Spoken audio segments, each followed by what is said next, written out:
بسم اللہ الرحمن الرحیم۔ نماز شب سے فارغ ہونے کے بعد اعتراف خطا کی منزل میں صحیفہ سجادیہ کی 32ویں دعا امام سجاد علیہ السلام۔ اے وہ پروردگار جس کا مالک ہمیشگی کے ساتھ ابدیت رکھنے والا ہے اور جس کی سلطنت بغیر کسی لشکر اور مددگار کے محفوظ ہے، زمانوں کے بدلتے رہنے، برسوں کے بیت جانے،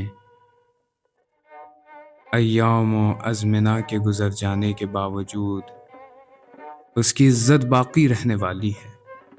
تیری سلطنت اس قدر عزیز ہے کہ اس کی عزت کی نہ کوئی ابتدا ہے اور نہ انتہا، اور تیرا ملک اس قدر بلند ہے کہ تمام اشیاء اس کی انتہا تک پہنچنے سے پہلے ہی گر جاتی ہیں، اور جن کمالات کو تو نے اپنی ذات کے لیے مخصوص کیا ہے ان کی ادنیٰ منزل تک بھی تعریف کرنے والوں کی تعریف کی آخری منزل نہیں پہنچ سکتی۔ سارے صفات تیری بارگاہ میں گم ہو گئے ہیں اور تمام تعریفیں تیری جناب میں بکھری گئی ہیں، اور دقیق ترین تصورات بھی اپنی اولویت کے اعتبار سے اول ہے اور ایسا ہی ہمیشہ رہنے والا ہے۔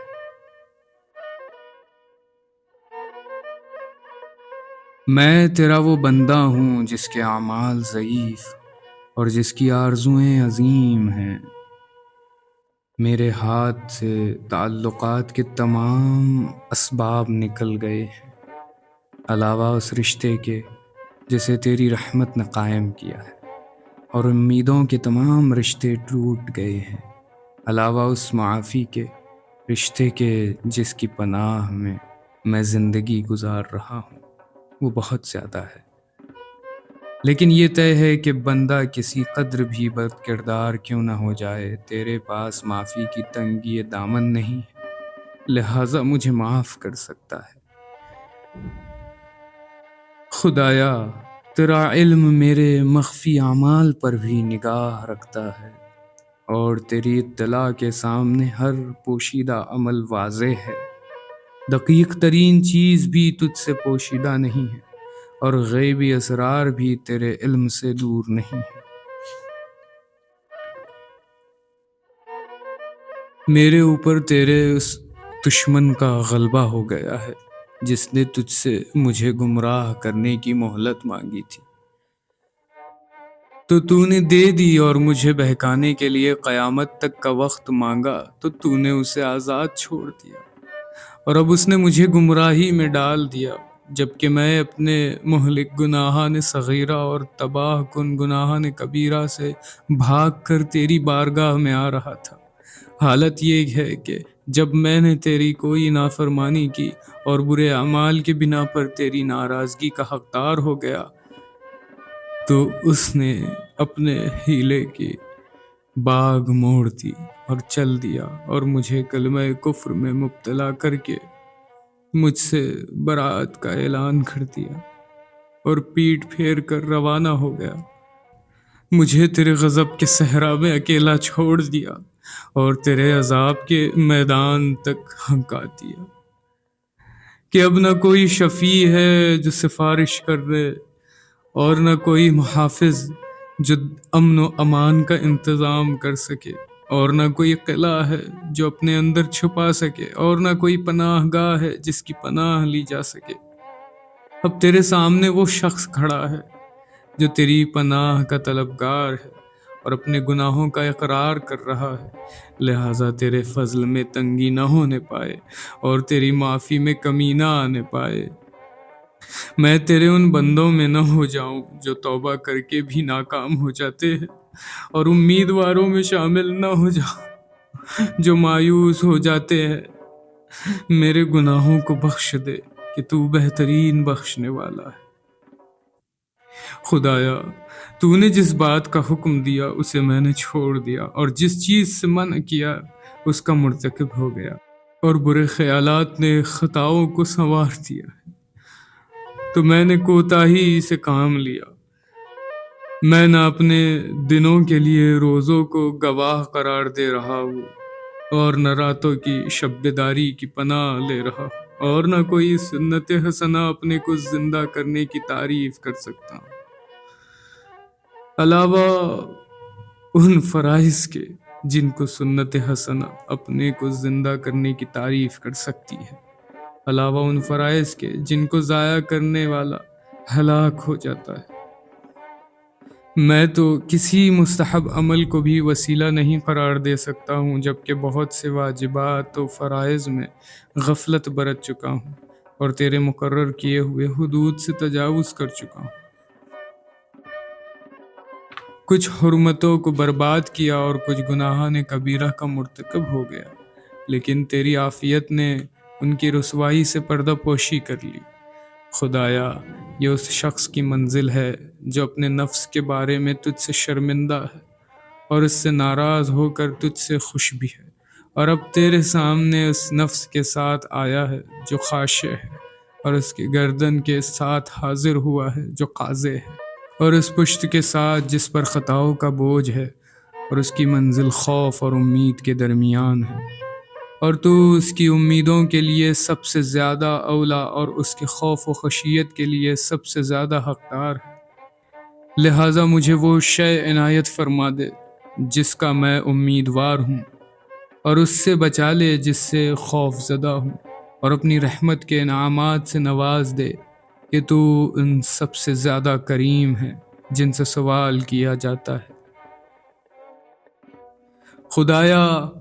جب تو نے اپنی معافی سے پردہ پوشی کر دی ہے اور اپنے فضل سے اس فنا کے گھر میں ساتھیوں کے سامنے ڈھانپ لیا ہے،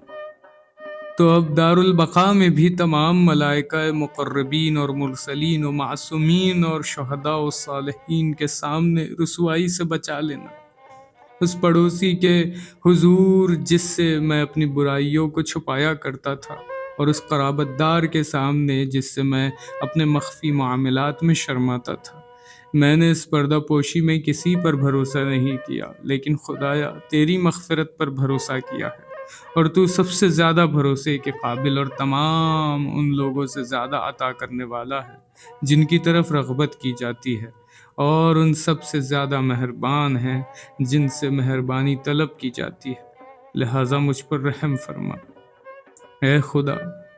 کہ تو نے صلب کی ہڈیوں کے تنگ راستوں اور رحم مادر کی تنگ نالیوں سے ایک حقیر نطفے کی شکل میں گزارا ہے۔ تو نے مختلف حجابات سے میری پردہ پوشی کی ہے اور مختلف حالات میں مجھے کروٹیں بدلوائی ہیں، یہاں تک کہ جب میری صورت مکمل ہو گئی اور تو نے میرے اعضاء و جوارح کو مستحکم بنا دیا، جس طرح تو نے اپنی کتاب میں توصیف کی ہے کہ نطفے سے علقہ بنا، اس کے بعد مضغہ بنا، پھر ہڈیاں پیدا ہوئیں۔ پھر جب مجھے تیرے رزق کی ضرورت پڑی اور میں تیرے باران کرم سے بے نیاز نہ ہو سکا، تو نے میری غذا بہترین ماکولات و مشروبات کو بنا دیا، جسے تو نے اپنی اس کنیز کے جسم میں دوڑا دیا جس کے شکم میں مجھے جگہ دی تھی، اور مجھے اس کے مرکز رحم میں وضعیت کر دیا تھا۔ حالانکہ اگر اس وقت مجھے میری طاقت کے حوالے کر دیتا اور میری ہی قوت کے سپرد کر دیتا، تو ہر تدبیر مجھ سے الگ ہو جاتی اور ہر قوت مجھ سے دور بھاگ جاتی۔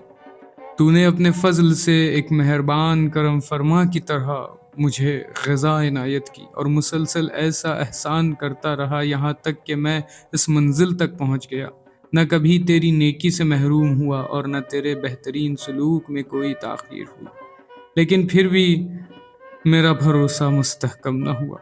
اور میں برابر زیادہ مفاد کے لیے مواقع نکالتا رہا۔ شیطان نے بدگمانی اور ضعف یقین کی بنا پر میری زمام کو اپنے ہاتھ میں لے لیا، لہٰذا میں اس کی بدترین ہمسائیگی اور اپنی طرف سے اس کی اطاعت کی فریاد کر رہا ہوں، اور اس کے تسلط سے تیری حفاظت کا طلبگار ہوں، اور اس بات کی بھی فریاد کر رہا ہوں کہ تو میرے رزق کے راستے کو آسان کر دے۔ تیرا شکر ہے اس بات پر کہ تو نے بلا مانگے ہی عظیم نعمتیں عطا فرما دی ہیں، اور پھر ان احسانات و انعامات پر شکر ادا کرنے کا الہام بھی کر دیا ہے۔ لہٰذا اب محمد و آل محمد پر رحمت نازل فرما اور میرے رزق کو آسان بنا دے، اور جو کچھ مقدر کیا ہے اس پر قانع بنا دے، اور میری قسمت کے حصے پر مجھے راضی کر دے، اور میری زندگی اور میری جسمانی طاقت کا مصرف اپنی اطاعت کے راستے کو قرار دے دے کہ تو بہترین رزق دینے والا ہے۔ خدایا، میں تیری پناہ کا طلبگار ہوں اس آگ سے جس کو تو نے نافرمانوں کے لیے بھڑکایا ہے، اور اس کے ذریعے اپنی رضا سے انحراف کرنے والوں کو تنبیہ کی ہے۔ وہ آگ جس کی روشنی بھی قریب ہے اور جس کا ایک حصہ دوسرے کو کھا رہا ہے اور اس پر حملہ ہو رہا ہے۔ وہ آگ ہڈیوں کو ریزہ ریزہ بنا دیتی ہے اور اپنے باشندوں کو کھولتا پانی پلاتی ہے، فریادی کو چھوڑتی نہیں ہے اور طالب رحم پر مہربانی نہیں کرتی ہے۔ کوئی فروتنی کا اظہار بھی کرے اور اس کے سپرد بھی ہو جائے تو اس کے حق میں کوئی تخفیف نہیں کرتی ہے۔ اپنے باشندوں سے سخت اور دردناک عذاب اور سخت وبال کے گرم ترین مصائب کے ساتھ ملاقات کرتی ہے۔ اور خدایا، میں تیری پناہ چاہتا ہوں جہنم کے ان بچھوؤں سے جو منہ پھیلائے ہوئے ہیں، اور ان سانپوں سے جو اپنے دانت گاڑ رہے ہوں گے، اور اس کھولتے ہوئے پانی سے جو اپنے باشندوں کے دل اور کلیجے کو کاٹ ڈالے گا اور دل کو کھینچ کر پھینک دے گا۔ اور تیری ہدایت کا طالب ہوں ان امور کے لیے جو اس آگ سے دور بنا دیں اور اسے پیچھے ہٹا دیں۔ خدایا، محمد و آل محمد پر رحمت نازل فرما اور مجھے اپنے فضل و رحمت سے بچا لے۔ اپنی مہربانیوں سے میری لغزشوں کو معاف کر دے، اور اے بہترین پناہ دینے والے، مجھے لاوارث نہ چھوڑ دینا کہ تو ہر برائی سے بچانے والا اور ہر نیکی کا عطا کرنے والا ہے۔ جو چاہے وہ کر سکتا ہے، تو ہر شے پر قدرت رکھتا ہے۔ خدایا، محمد و آل محمد پر رحمت نازل فرما اس وقت جب نیک کرداروں کا ذکر کیا جائے، اور محمد و آل محمد پر رحمت نازل فرما جب تک روز و شب کی آمد و رفت برقرار ہے۔ ایسی رحمت جو فضا کو معمور کر دے اور آسمان و زمین کی وسعتوں کو بھر دے۔ اللہ ان پر رحمت نازل کرے یہاں تک کہ وہ راضی ہو جائیں، اور اس رضا کے بعد بھی ایسی رحمت نازل کرے جس کی کوئی حد و انتہا نہ ہو۔ اے بہترین رحم کرنے والے،